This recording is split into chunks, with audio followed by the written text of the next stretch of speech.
Tonight, breaking news, the deadly flooding tragedy in central Texas. The urgent search and rescue operations underway right now. At least 20 girls from a summer camp are missing. More than a dozen people killed. Catastrophic flooding, overwhelming summer camps for children in Kerr County north of San Antonio. Waterfront properties along the Guadalupe River washed away. The mayor saying this happened overnight when many were asleep. And the state of emergency in New Jersey. At least 3 people killed during severe thunderstorms. Residents of Plainfield warned to stay indoors. And a tropical depression forming offshore about 150 miles southeast of Charleston, South Carolina, with sustained winds of 35 miles per hour. Our weather team tracking it all. President Trump's victory lap, signing that massive tax cut and spending bill into law at the White House, the centerpiece of his domestic agenda. A military plane flyover with a B-2 bomber joining the celebrations. It caps off days of negotiations and arm twisting. The bill projected to increase the nation's debt by more than $3 trillion. Opponents warning of the impact on millions of Americans and their health care. A deadly fireworks explosion in Southern California, multiple homes destroyed. It's just the latest in a string of similar incidents this week. Terrifying moments on the taxiway at Orlando Airport. Unfortunately, we have no brake systems or anything like that. A JetBlue flight preparing to take off, veering into the grass. What we're learning tonight. Russia hitting Ukraine with a massive aerial assault, the largest of the war, launching more than 500 drones just hours before President Trump spoke with Ukraine's President Zelensky. Shark sightings closing a popular New York beach, the new video and warning from authorities tonight. The hot dog king is back. Joey Chestnut devouring the competition at the world-famous eating contest. And America strong tonight, the sights and sounds of July 4th celebrations across the country. From ABC News World Headquarters in New York, this is World News Tonight with David Muir. Good evening. Thanks for joining us on this 4th of July holiday. I'm Whit Johnson in for David. We begin tonight with breaking news. Catastrophic flooding in central Texas, overwhelming a Christian summer camp for girls along the Guadalupe River. A month's worth of rain falling in just a matter of hours. More than 20 girls attending that camp are now missing. At least 13 people are dead. Residents ordered to shelter in place. This helicopter saving someone trapped by the floodwaters near an RV park in Kerrville. Dozens of water rescues underway in the frantic search for those still missing as homes and roadways were washed away.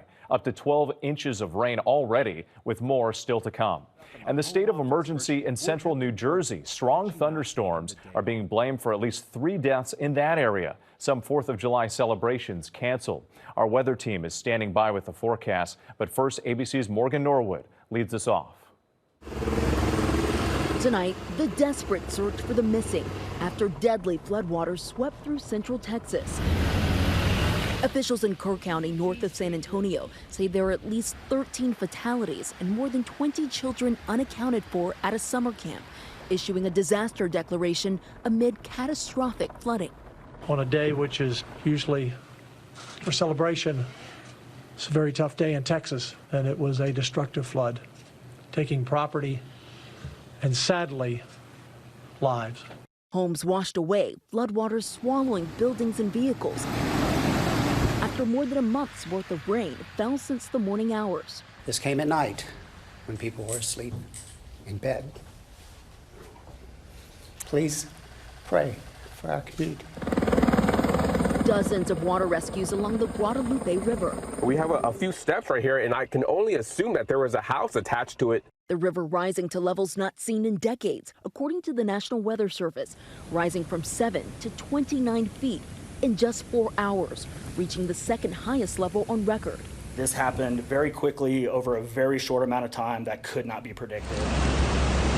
Campers forced to evacuate from sites along the rising riverbank, including at the all-girls summer camp, Camp Mystic, where officials say more than 20 campers are still missing. Right now, the only concern we have is rescuing everybody and all these kids out here. Storms also battering the Northeast overnight. Officials say at least 3 people were killed in Plainfield in central New Jersey after trees fell on their vehicles. Normally it takes me 5 minutes to get home. It took me 45 minutes to get home.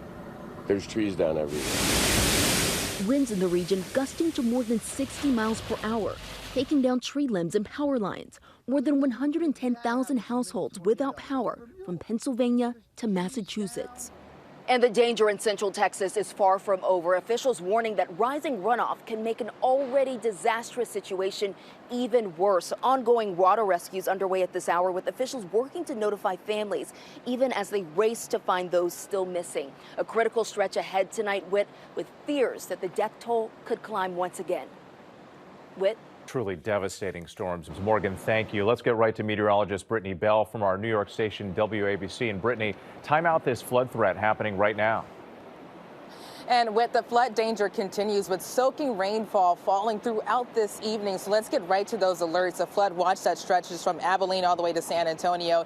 Even flash flood warnings. Some spots picking up over a foot of rain, and they can get an additional 1 to 2 inches once all is said and done. Now, farther north, we're tracking the threat for severe weather. There's a severe thunderstorm watch out for Minnesota, North and South Dakota until 10 p.m. Watch out for damaging winds, large hail, even the small chance for an isolated tornado. And new this afternoon, we now have Tropical Depression 3 forming just off the coast of Florida and Georgia.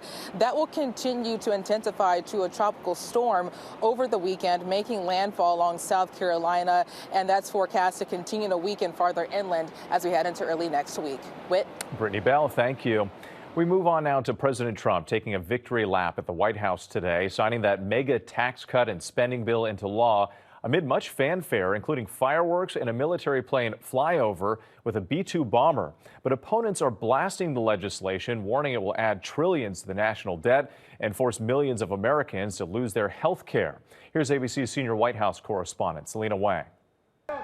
Tonight, President Trump signing his sweeping domestic policy into law. It's the biggest bill of its type in history. Touting his legislative victory during July 4th celebrations in front of Republican lawmakers and military families as fighter jets fly over the White House, including a B-2 bomber, the same type of plane that struck those Iranian nuclear facilities last month. We salute you and we honor you. Thank you very much for being here. The motion is adopted. The nearly 1,000-page bill, the cornerstone of Trump's agenda. Republicans in Congress narrowly passing it after Trump arm-twisted and charmed holdouts in his own party. All but 2 House Republicans ended up voting for the bill, despite anger that it could add $3.4 trillion to the debt over the next decade and estimates that steep cuts to Medicaid could force 11.8 million Americans to lose their health insurance. The president selling his bill to the American people in Iowa overnight, focusing on those tax cuts and ending taxes on tips and overtime, fulfilling his campaign promise. Not one Democrat voted for us, and I think we use it in the campaign that's coming up, the midterms, because we got to beat them. Democrats confident they'll win back voters as Americans start to lose their health care and food assistance.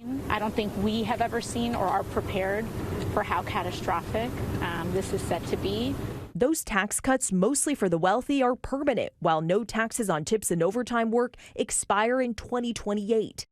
And while slashes to Medicaid don't kick in until after the midterms next year, already at least one hospital in rural Nebraska announcing it's closing down, citing those expected cuts. The president tonight, though, taking a victory lap. As we enter our 249th year, America is winning, winning, winning like never before. And here at the White House, President Trump is celebrating July 4th along with his major legislative victory. And Trump says there's even bigger celebrations to come in the lead up to America's 250th anniversary celebration. Trump says he'll be hosting a UFC championship fight here at the White House with thousands of spectators. Whit. All right, Selina Wang for us. Thank you. Now to a deadly fireworks explosion in a suburban neighborhood outside of Los Angeles. The blast killing at least one person and leaving another in critical condition. Several homes destroyed. This is just the latest in a series of firework explosions. ABC's Jaclyn Lee is in Pacoima tonight. Tonight, this apocalyptic scene. Flames engulfing a suburban neighborhood in LA. Fireworks going off. The fire ripping through this home's roof as it spread to others on the block. It's right behind your house. More than 100 firefighters called in to battle the inferno in Pacoima. Crews arriving in minutes to find 4 homes on fire. You can see firefighters on the roofs putting out spot fires. A 30-year-old man died and 5 others injured. Multiple animals also hurt. Homeowners now working to board up their homes after the devastating explosion that they say felt like an earthquake. And take a look down this backyard and you can see just how powerful and how quickly this fire burned. You can see the faces. Neighbor Juan Jaimes says the fireworks were exploding in all directions, destroying cars along the block. He and other neighbors rushing with garden hoses to save neighbors' houses. This is the more sad thing because, you know, this is material we can keep working maybe. And maybe not today, maybe 1 week, 2 weeks, we can fix it, but how I want to fix the life? Yeah, you can't replace a life. Fire officials telling people to leave the fireworks to the professionals. We've seen a lot of these fireworks stories happening throughout this week. Many of them are being sold out of people's private garages and private residences by folks that really don't know how to handle fireworks. This coming on the heels of that massive explosion at a fireworks warehouse in Esparta on Tuesday. Crews tonight finding human remains, but no identifications have been made. 2 people hurt, 7 still missing. In Hayward, California, outside San Francisco, 2 people critically hurt in an explosion related to fireworks. And 1 person was killed in a home explosion caused by fireworks in Simi Valley.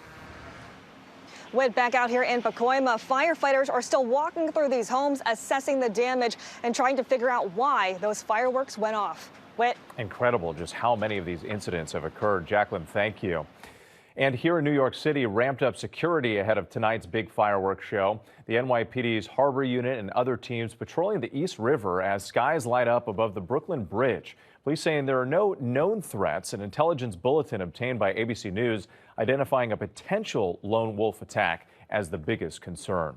Next tonight, terrifying moments at Orlando International Airport. A JetBlue flight veered off the taxiway into the grass during departure. An investigation now underway and the new details just coming in. Here's ABC's Victor Oquendo.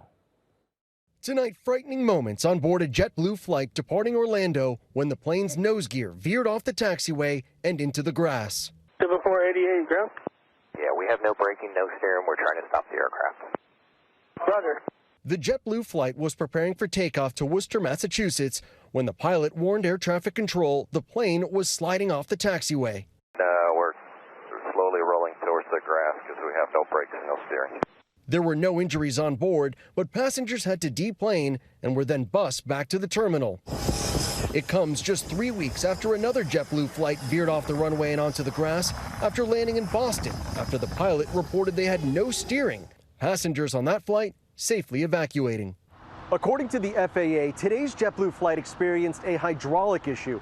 Tonight, both JetBlue and the FAA are investigating to determine the exact cause of the incident. Whit. Victor Oquendo, thank you. Overseas now to Russia, launching a massive aerial assault against Ukraine, the biggest since the invasion more than 3 years ago. President Trump spoke with Ukraine's President Zelensky earlier today. Zelensky describing that call as important and fruitful. Here's ABC's Tom Sufi-Burridge. Tonight, a Russian explosive drone slamming into a residential block in Kyiv. Russia unleashing its largest aerial assault on Ukraine since the start of the war. A blitz of missiles and 500 drones lighting up the night sky. Families sheltering in the subway. At least 1 person killed, more than 20 injured. Within hours, Ukrainian President Zelensky talking by phone to President Trump. Zelensky calling their discussion very important and fruitful, saying they spoke about air defense and agreed to work together to strengthen the protection of our skies. But just days ago, the Trump administration announcing it was freezing some deliveries of critical air defense missiles to Ukraine, as Russia escalates its drone and missile attacks to record levels. And on the battlefield, Ukrainian forces outgunned and outnumbered, with Russia slowly occupying more land in eastern Ukraine. But Ukraine hitting back, today striking an energy substation in western Russia. The only positive sign, another prisoner swap. But after his call yesterday with Vladimir Putin, President Trump saying Putin isn't looking to stop the war. Yeah, I'm very disappointed with the conversation I had today with President Putin, because I don't think he's there. I don't think he's looking to stop. And on those US air defense missiles, a source telling Reuters the US could resume supplies following that Trump-Zelensky call. For Ukraine, those missiles can't come soon enough. We're just getting news. Russia is conducting another large-scale aerial assault on Ukraine tonight. Tom Sufi Burridge, our thanks to you tonight. And in the Middle East, possible movement on the peace process, Hamas submitting what it calls a positive response to the ceasefire and hostage release proposals now on the table. The U.S.-brokered deal calling for a 2-month pause in fighting, and a statement Hamas saying another round of talks would be needed to determine how the proposal would be carried out. There is still much more ahead on World News Tonight this Friday. Shocking charges against a pediatrician involving her own child. Shark sightings closing a popular New York beach, and explosions rocked the city of Rome, the blast prompting a reaction from Pope Leo. Next tonight, shark sightings causing a popular beach closure in New York City. The city releasing this video, 2 sharks spotted in the waters off Rockaway Beach in Queens this afternoon. Officials saying the animals were very close to beachgoers. One part of that beach shut down for an hour on the busy holiday weekend. No injuries reported. Officials say they'll keep monitoring the area. In Italy, an explosion at a gas station rocking the city of Rome. Reports say at least 45 injured, 2 critically. The blast so powerful, witnesses heard it around the capital. The explosion happening as a tanker refueled the station. People in the area reporting a strong gas smell before the blast. Pope Leo on social media praying for the victims. A disturbing murder case near Miami. A pediatrician, Neha Gupta, accused of smothering her 4-year-old daughter last Friday. Detectives saying Gupta claimed the child drowned in a pool at a rental home. Court documents obtained by our station in Miami say the doctor was recently fired by an Oklahoma hospital and that she's in a custody fight with her ex-husband. Gupta arrested in Oklahoma City, awaiting extradition to Florida. Her attorney saying they look forward to a full investigation which will uncover the truth of the matter. When we come back, a champion regains his crown. Joey Chestnut eats his way back to the top. To the Index now in Coney Island, a triumphant return for a July 4th tradition. Joey Chestnut gobbling up his 17th Nathan's Hot Dog Eating Contest title. The man dubbed Jaws back after missing last year in a sponsorship fight, scarfing down 70.5 hot dogs and buns in just 10 minutes. For the women, Mickey Sudo defending her crown with 33 dogs and buns, but a little disappointed, saying the buns were more filling than usual. And tonight, a reunion in the UK.